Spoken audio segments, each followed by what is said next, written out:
Storytellers! Como vocês estão? E você, Adele Marquezine, tá empolgada para mais um Vale de Súplicas? Ai, amiga, eu tô. E você? Eu também, até porque você bem sabe, se tem uma coisa que eu não consigo fingir é empolgação, né? Nossa senhora, como eu sei! A sua cara de enfadada, Silvia Nora Paladino, meu Deus do céu, ela é inconfundível. Nem eu aguento a minha cara de enfadada, gente, é inevitável. E eu acho, sinceramente, que foi a minha expressão predominante durante todo o pouco tempo que eu passei pelo Web Summit Rio, que rolou na semana de 15 de abril. E lá fomos nós, Adriele e eu, acreditando mais uma vez que, poderia valer a pena. Afinal, né, gente? Tá aqui do lado, no Rio de Janeiro, a bolha toda do LinkedIn vai estar lá. E vamos lá, fazer um relacionamento, que custa, né? Mas custa, né? Custa tempo, custa dinheiro. E vou ser bem sincerona, para mim o Web Summit e tantos outros eventos que se propõem a falar de inovação e futuro continuam profundamente desconectados da realidade. É um monte de startup achando que tem a solução perfeita, incrível para salvar o planeta. É um monte de empresa grande achando que é startup. E, gente, eu não vou querer generalizar a coisa, mas em comum a toda essa gente, eu vejo muita gente que precisa passar mais tempo no mundo para entender de fato como as pessoas vivem e do que elas precisam e o que as faz felizes. Isso sem falar da alegria que é estar no Rio de Janeiro, essa cidade maravilhosa que maltrata com afinco os seus visitantes. E eu vou parar por aqui porque, por incrível que pareça, depois dessa declaração toda, eu não sou uma pessoa de reclamar, eu odeio gente que reclama. E aqui a gente tem vida real mesmo em mais um episódio do Vale. Tá certo, Adriane Marquezine? Certíssimo, eu que não vou discordar de você, até porque eu também tava lá, né, como você bem disse, eu levanto a plaquinha do eu fui, eu tava e eu reclamei, mas chega, né, chega de reclamar, como você mesma disse, mas também tem um ponto, né, Sil, a gente tá gasta de evento de inovação, evento de tecnologia, evento de futuro, tem tanta coisa que a gente já viu que era novidade 10 anos atrás, estão falando que é novidade agora. Então, eu acho que para ter um evento assim desse porte, com esse tamanho, com esse tanto de gente, tem que ter muito blá blá blá. O universo de tecnologia e inovação tem muito disso, mas também tem muita realização, tem muito mundo real. E é para contar uma dessas histórias reais que eu vou trazer o fundador da Mais Um Code, o Diogo Bezerra. Diogo, seja muito bem-vindo ao Vale do Suplício. Obrigado aí, pessoal. Um prazer estar com vocês, né? Uma honra mesmo. Tô aqui, como vocês falaram aí no começo, é vida real mesmo. Tô em casa, tô de home office hoje, então se vocês ouvirem aí uma pequenina falando ou gritando, vocês sabem que é a vida real mesmo do empreendedor, é fazer a gestão familiar do negócio, da vida pessoal e várias outras coisas. A pequenina que pode gritar é sua É filha? minha filha. Olha, tem quanto tempo? 1 ano e 7 meses. Chama Ayla. Ayla, que lindo. Então vai gritar, Ayla. A gente tá esperando sua participação aqui no Vale. Ô, Diogo, olhando aqui o seu currículo, né, suas conquistas, eles não batem com a sua idade, ou pelo menos com a idade que você aparenta ter, que você tem uma cara aí de novinho. Você é cofundador de duas empresas, a Mais Um Code, que fornece treinamento gratuito em desenvolvimento e programação para pessoas periféricas, e a Farway, que é uma escola de inglês dedicada também para esse mesmo público. Você já palestrou no TEDx, é embaixador da Brasil Conference, que é a conferência realizada pela Harvard e pelo MIT. Você é membro do conselho do Young Leaders of the Americas Initiative. Você morou em Portugal. E tudo isso partindo de um ponto sem privilégios, né? Na bio do seu Instagram, você diz: a educação me salvou. Então, se não fosse educação, como que eu te apresentaria? E agora, aí você fez uma pergunta muito difícil, né? Talvez se não fosse educação, você ia me ouvir falar que é o rei do pipa, né? Gostava de empinar na rua. Se não fosse educação, estava em outro caminho aí. Talvez um traficante, né? O rei do tráfico de drogas, né? Eu tinha várias outras coisas aí que eu estaria fazendo, né? Pro bem ou pro mal. E graças a Deus, como você mesmo referiu, a educação me salvou. Me trouxe várias possibilidades, né? De viver uma vida melhor E muito mais do que financeiramente, mas uma vida com propósito, né? Uma vida que realmente eu sei o que que eu estou fazendo, para onde que eu vou, para onde que eu quero ir, os sonhos que eu quero realizar. E trabalho não falta, né. E você falou graças a Deus algumas vezes, e também então já vou pegar um gancho, porque pelo que eu pude investigar no seu LinkedIn, o acesso à educação que você teve se deu pelo projeto Igreja de Jesus Cristo dos Santos dos Últimos Dias, que é a igreja mórmon, dos missionários que correm o mundo em duplinhas, né. Então, qual era naquela época, e é hoje, a sua relação com a igreja? Olha, gente, essa galera fez o trabalho de casa mesmo, hein? Gostei. Brincadeira aqui, Nunca, Diogo, a gente stalkeou você até o fim do mundo. nunca, O FBI tem inveja da gente. nunca me fizeram essa pergunta. Olha, que legal, muito bacana. Sim, eu tive, enfim, para quem já assistiu até uma série feita pelo Condzilla chamado Sintonia, você vai ver que a igreja ela tem uma parte muito central nas comunidades, na periferia, né? Às vezes pro bem e às vezes pro mal também, né?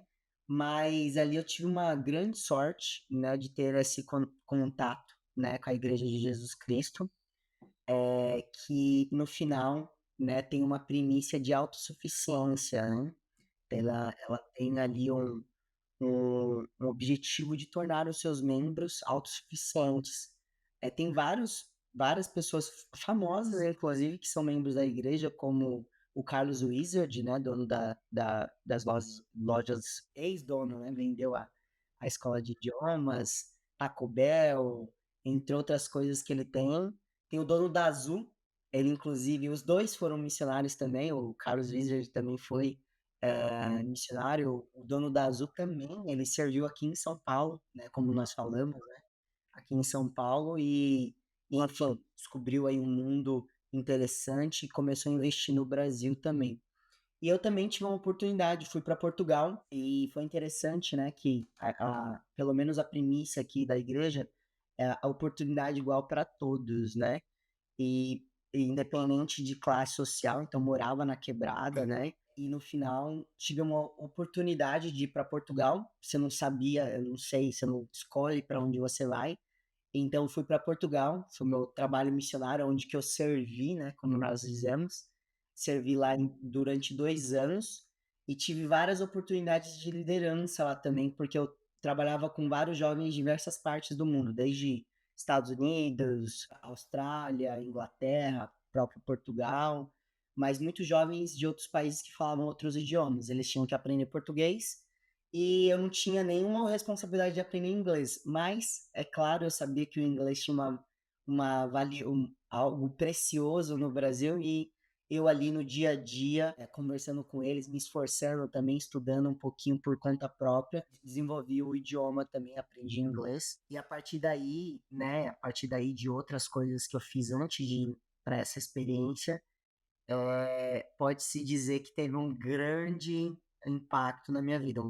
Praticamente eu saí da favela para a Europa, tive acesso a pessoas, e esse acesso me conectou com conhecimentos que eu nunca teria acesso aqui no Brasil, ou pelo menos tinha uma dificuldade imensa. E aí no final, né, consegui voltar para o Brasil, para a favela de novo, né, sair de lá, não foi porque era voluntário, não ganhei nada mesmo.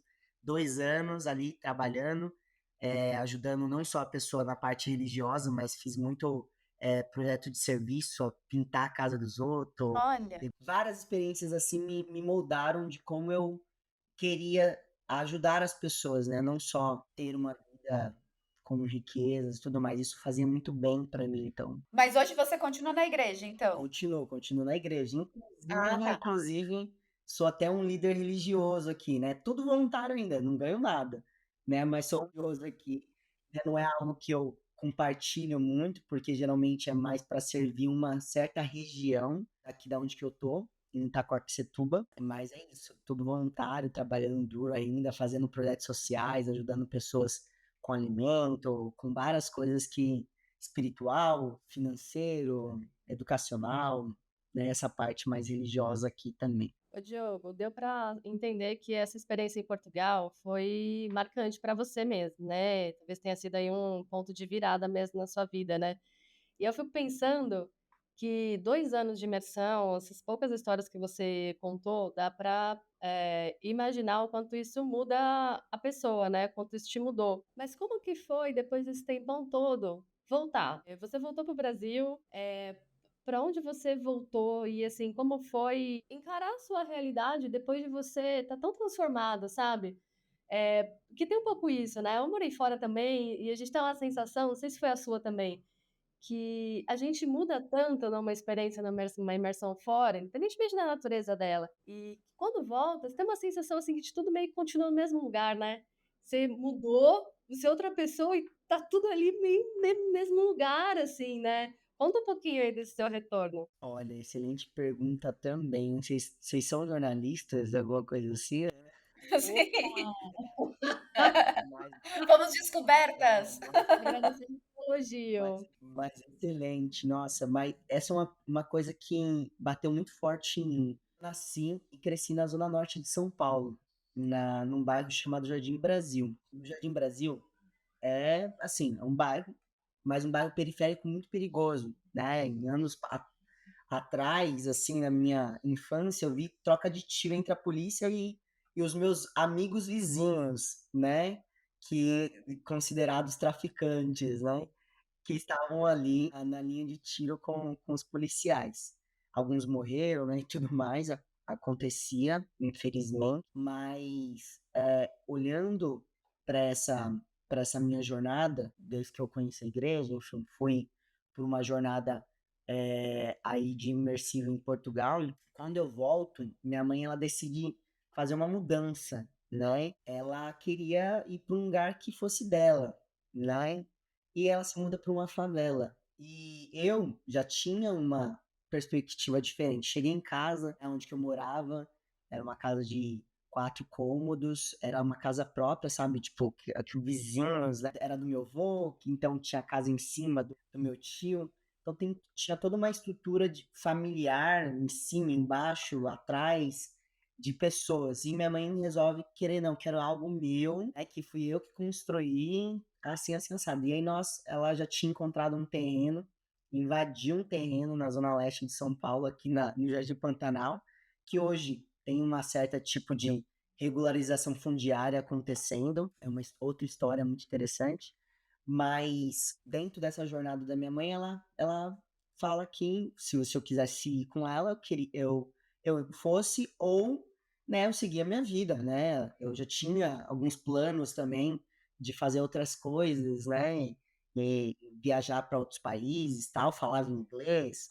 Tinha algumas coisas e minha mente tinha mudado, né? Eu tinha uma das coisas que eu percebi quando eu servi em Portugal, por ter várias oportunidades de trabalhar com outros jovens de outros países, percebi que eu sabia, eu entendia, eu conhecia o potencial que eu tinha, né? Eu liderei 255 jovens nessa experiência, né? Por ter, Que legal. vamos dizer assim, eu comecei ali como um júnior, né? Vamos dizer assim, trabalhando ali, né? E depois fui tendo essas oportunidades de liderança. Em resumo, né, quando eu volto toda essa experiência, minha mãe muda para o Jardim Pantanal, eu decido ir com ela, né? Eu queria ir com ela, né? Estabeleci um plano com ela e foi horrível, sim, foi horrível, horrível, horrível. Foi um momento muito complexo e eu poderia ter desistido ali, né? Porque no final, quando eu mudo para o Jardim Pantanal, eu mudo para um barraco, né?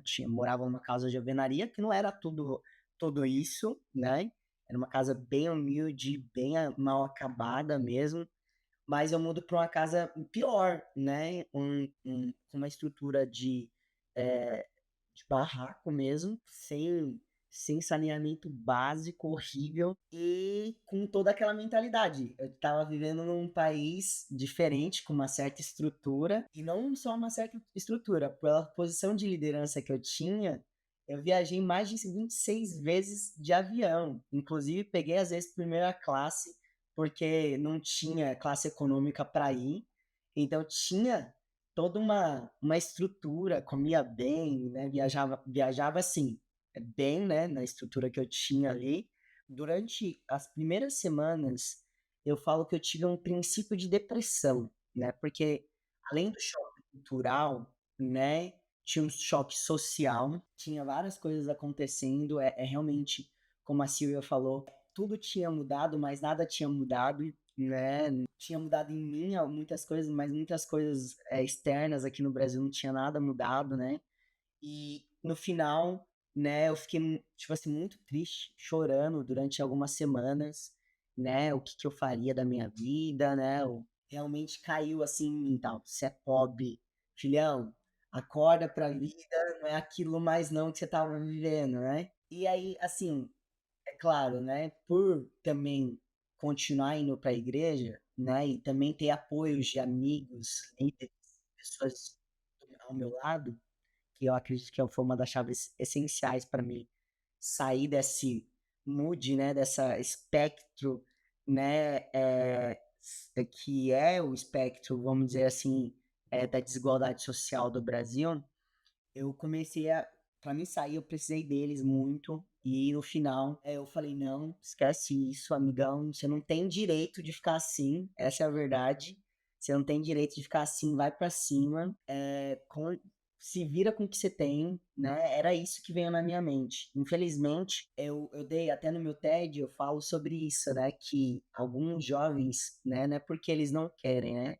É porque eles sucumbem, né, a tantos desafios. É muito louco, é quase uma faca no seu coração e você tentando sobreviver. Mas aí, enfim, já estou aqui falando com vocês é porque eu consegui sobreviver a todos esses males, tanto psicologicamente, principalmente psicologicamente. E aí eu consegui, né, dar um pouquinho disso, né, ali na minha mentalidade e avançar pouco a pouco, pouco a pouco mesmo, mas não indo muito além do que a Silvia falou.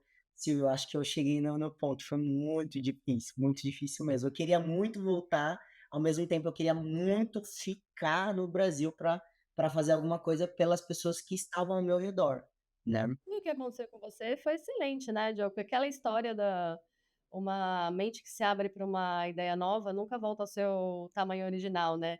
E aí eu queria que você avançasse na história. E como que foi o salto para você empreender depois de tudo isso que você viveu? Dá para entender que você é um líder mesmo, né? Eu até lá no comecinho a Adri te perguntou como que ela te apresentaria se não fosse educação, né? E você não falou que você seria um traficante, você falou que você seria o rei do tráfico. Então, assim, Muito bom. ela já tem, né, ali, ó, né, o sangue da liderança. Fala aí desse salto pra empreender. Pô, você pegou bem, hein, Silvia? É isso mesmo. Nossa, nem eu percebi isso que eu falei. Mas, de fato, eu durante muito jovem, né? Eu não sei, até brinco às vezes, eu não sei o que, que fez eu ter essa mentalidade, né? Mas talvez os desafios ao meu redor, é, eles me diziam muitas coisas, né? Então, me diziam que eu não queria ser também. Pobre eu não queria ser. Passar pelas mesmas dificuldades que minha mãe passou. Eu queria ser uma pessoa que pudesse contribuir com os outros, né? Então, eu sempre falei, nossa, como as pessoas ricas não conseguem devolver para outras pessoas. Tipo, é tão mais fácil e tal. Então, isso já batia forte em mim de querer sempre devolver, né? E dentro disso, né, uma das coisas que eu sempre falava para os meus familiares e amigos que eu queria ser dono de algo meu, né? Algo meu. E na quebrada nós temos nossas referências. Eu falava assim, ó, nem que eu for cabeleireiro, né? Não que cabeleireiro ganha mal, nem nada. Mas nem que eu for cabeleireiro, que era a minha referência principal e eu não tinha habilidade nenhuma para isso, eu vou ser o meu localzinho ali, né? E eu vou ser dono da minha jornada. Isso também porque eu nunca tinha visto algum familiar meu, não só minha mãe, mas familiares, né? Tio, primo, sobrinhos, ninguém que eu conheço ali daquele ciclo que eu tinha, virando um executivo ou executiva de alto padrão, né? Ganhando bem, sabe? Viajando, né? A empresa pagando, aquela estrutura de empresa multinacional. E era uma das primeiras coisas que eu fiz também, quando eu voltei do Brasil, pro Brasil, né? da Europa para a favela, como eu falo, era uma das primeiras coisas que eu falei, eu quero ser um executivo de uma multinacional, né? Mas isso já caiu por terra, né? Porque no final eu tinha esse pensamento, essa vontade de ser dono. Trabalhei numa multinacional durante 1 ano e 2 anos. 2 anos depois que eu voltei.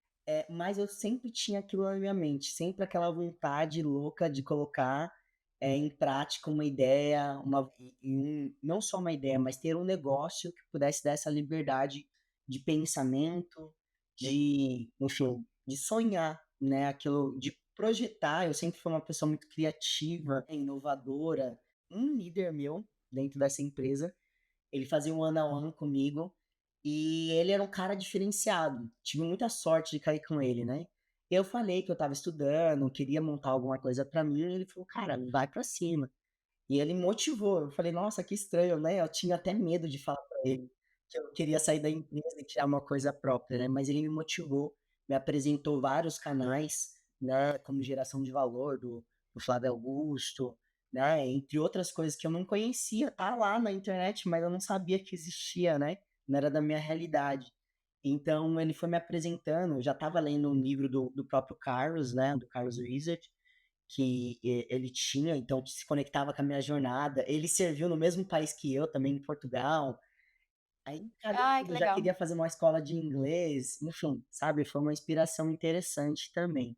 Ele também de outra realidade que eu também, outro panorama, mas essa foram minhas motivações e no final, né, o primeiro passo que eu dei foi muito arriscado, né? Foi muito arriscado porque para minha família eu ganhava muito bem, tava num trabalho muito estável, né? Trabalhava numa multinacional, utilizava a habilidade principal que eu tinha, que era o inglês, conversava com empresas, com clientes de vários países, Rússia, China, Emirados Árabes lá, então tava já num patamar. Trabalhava só 6 horas por dia, enfim, eu tinha minha liberdade, né? E tinha meu dinheiro. Viajei, né? Viajei para Inglaterra, depois eu peguei meu dinheirinho, aí não era mais a igreja, peguei meu dinheirinho, arrastei minha malinha ali na Ô, delícia. coisa de louco mesmo, mas eu fui para Inglaterra, fiquei um mês lá, né? Fui para uma cidade chamada Ipswich, que era mais baratinho, né? E depois acabei com o meu dinheiro todo em 3 dias, 4 dias em Londres, que o negócio vai carimou, né? Caríssimo. E fui para Londres, conheci lá o palácio, enfim, não é. Hoje já minha mentalidade eu já iria para outro país, ia para um país da África e tudo mais.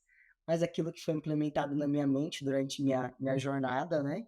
Então eu tinha ido. E a sua desforra, né? Falar, agora é minha vez, agora eu vou fazer, né? Mas foi legal. Isso mostrou mais ainda que que eu tava conseguindo realizar alguns sonhos, né? Enfim, em resumo, né?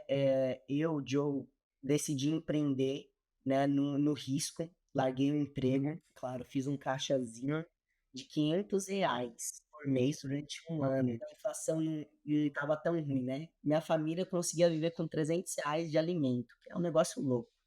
Fazia lá umas pesquisas no mercado, era tudo bem regrado. E tinha R$ 200 de transporte para que eu pudesse vender e para até os clientes. Então essa era a minha jornadinha, R$ 500 por mês, daria talvez uns R$ 1.000 hoje em dia, R$ 500 por mês, toda uma jornada planejada de 1 ano. Se der errado nesse 1 ano, pelo menos eu tenho comida e transporte, consigo ir e voltar e comer, né? Então, isso foi meu rebuliço ali para conseguir começar ter largado o emprego, que foi uma coisa que, para os meus familiares, parece clichê, me chamaram de louco, mas louco mesmo. Você tira a fonte principal de renda de uma família de umas 4, 5 pessoas, e no final você vai pro zero, né? Mas eu não estava começando do zero, gente. Eu sempre falei que eu comecei do zero, mas é zero conhecimento, mas eu tinha algumas coisas que poucos empreendedores tinham, que eu vou cortar por aqui para não ficar lá. Não, pelo amor de Deus, agora você vai ter que falar quais são as poucas coisas. coisas que você tem que os empreendedores não têm? Eu acredito que primeira coisa é fé, né? Parece clichê, né? Estamos falando de religião, algumas coisas, mas a fé no mundo do empreendedorismo, ele pode se caracterizar como lei da atração, lei da semeadura, né? Você coloca uma semente, você vai colher boas coisas. Mas para mim a fé é acreditar em uma coisa que você não vê, mas que é verdadeiro, vai acontecer. Então eu tinha esse tipo de pensamento. Eu sei que eu não tô vendo o que eu quero, mas eu sei que é verdade. Verdade em um contexto que eu vou alcançar aquilo que eu quero, né? Isso pelo trabalho que eu tava fazendo. Outra coisa que eu acho que poucos empreendedores é, têm enquanto empreendedores que desistem, né? Tem empreendedores que desistem da jornada. Mas a maioria dos empreendedores que realmente batalham todos os dias tem isso daí. Mas os empreendedores que desistem, eles não têm uma resiliência. E eu falo, resiliência no nível que eu tinha era muito difícil encontrar. Porque eu vejo muitos amigos querendo empreender hoje. Muitos amigos, pessoas que eu conheço em eventos, querendo ter seus negócios, eu trabalho em alguma empresa. O negócio é louco, né? Sendo muito sincero, não é fácil. É claro, para alguns é mais fácil, mas Sim, no seu contexto não era fácil, não foi né? nada fácil, o negócio era muito difícil, então, assim, você tinha que ter uma resiliência num nível muito alto. E o terceiro que eu acho que é saber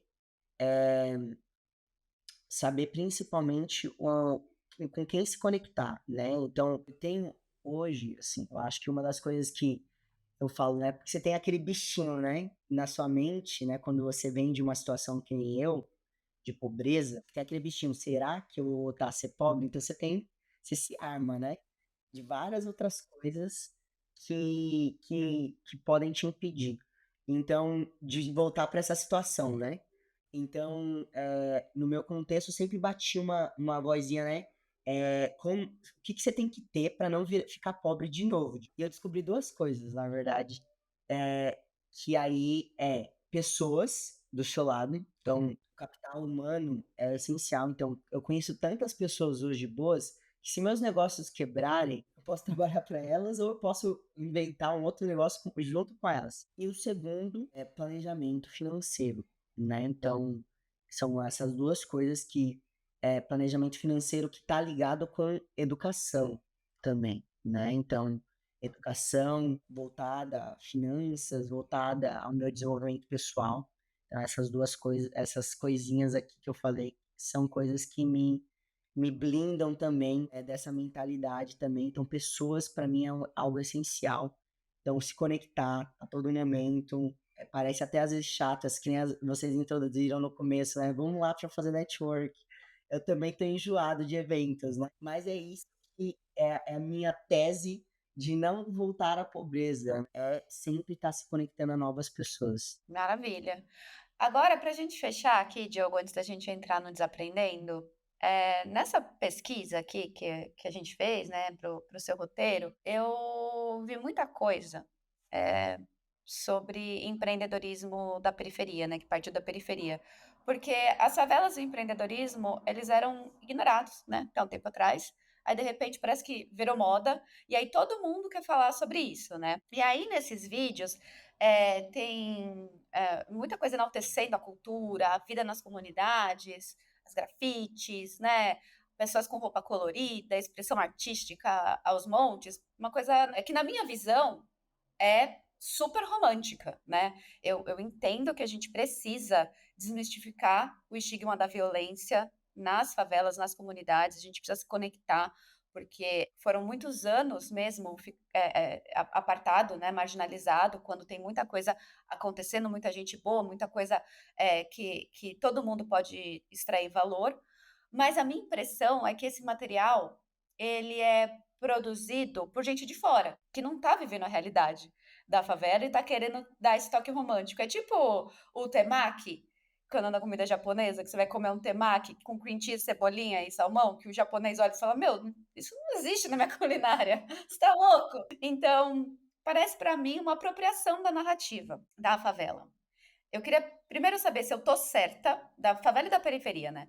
Eu queria saber se eu tô certa e o quão prejudicial é isso para quem vive e empreende na favela. É muito interessante, também, a sua percepção. Tem os 2 lados, na minha visão, que eu acredito. Realmente, favela é potência, né. O favelado é uma potência, né, uma potência a ser estudada, a ser desenvolvida, a ser ajudada, entre outras coisas. É uma potência que o Brasil, ele desconhece, né, muitas vezes, porque, eh, se entende na nossa cultura que o pobre, né, ele precisa ser ajudado sempre, né, o pobre precisa ser ajudado sempre. Mas na verdade, na minha jornada, eu percebo que, cara, é uma troca, né, as pessoas também podem, mesmo em meio ao lixão, né, nascer uma flor, como diz no uma das músicas do Racionais, né. Então,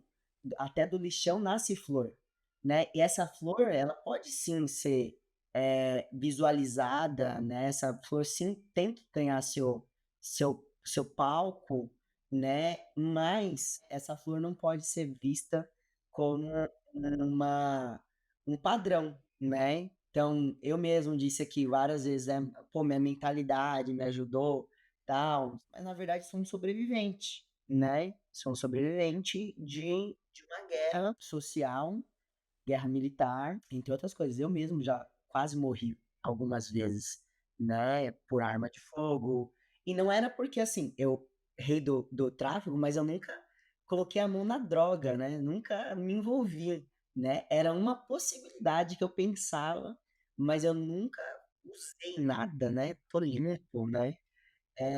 Mas você vê que, tipo assim, poxa, voltando aqui na sua pergunta, eh, tem sim um lado que nós não podemos esquecer. Eu mesmo, moro perto de uma favela, que é a favela do Jardim Pantanal. Mudei novamente para próximo da quebrada, porque nós temos um escritório na favela ainda, né. E, eh, uma das coisas que eu percebo, assim, tipo, eu não quero voltar para lá, né, não é bom, não é legal, não é saudável. Né, não quero voltar para lá em um contexto de, tipo, se lá tivesse tudo o que eu preciso em relação a saneamento básico, a, acesso a transporte, entre outras coisas, educação, claro que seria um paraíso, né. As pessoas que moram lá, a maioria são boas, são alguns que são ruins, né. Então, tem muito trabalhador, você chega na quebrada, nesse horário aqui, 11 horas, meio-dia, tá um silêncio, gente, tá um silêncio ensurdecedor, né, porque todo mundo tá trabalhando. Então sim, tem um lado que nós precisamos ver que a favela, a quebrada já produziu muito, muitos artistas, muitos jogadores de futebol, muitas cabeças pensantes, muitas pessoas que saíram de patamares, muitos geólogos também, empreendedores, que têm capacidade o suficiente, né, habilidades suficientes para transformar muita coisa, né. Mas ao mesmo tempo não podemos fechar o olho, né. Quando o Edu Lyra, por exemplo, fala que a favela tem que colocar a favela no museu, e hoje tem um museu da favela também, né, mas falar nesse contexto dele de colocar a favela no museu, você tem um contexto de tipo: "Mano, vamos acabar com isso", né, essa pobreza, é esse ponto, vamos acabar com a pobreza, né, e não acabar com a favela, né. Pobreza é uma coisa, a favela é outra. A favela produz cultura, tem os reis do pipa, os reis da bolinha de gude, o rei do futebol, tem o rei da música, tem várias coisas e empreendedores, trabalhadores, entre outras coisas. Mas também tem, essa pobreza que não é bom para ninguém, né. É bom para ninguém, não é bom para nossa sociedade. Eu acho perfeito isso, eu acho que é isso mesmo, Diogo. Quem tem que contar a história é quem tá na história. É porque é isso que traz a realidade, desmistifica tanto o lado bom quanto o lado ruim. É que traz esse suco de realidade que é o que a gente precisa para mover as transformações, né. Total. Bom, muito legal tudo que você falou. E essa sua vivência também, que é a gente fazendo essa imersão, não é só quem vive, mas de fato você estar onde você precisa estar para conseguir entender alguma coisa sobre aquela realidade, né.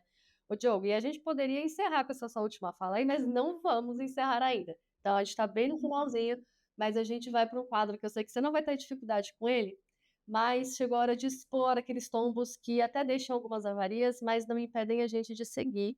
Então, bora lá, Adriele Marquezine. Desaprendendo com o exemplo, porque errar é humano. Já repetir o erro. A forma como eu me apresento para o mundo.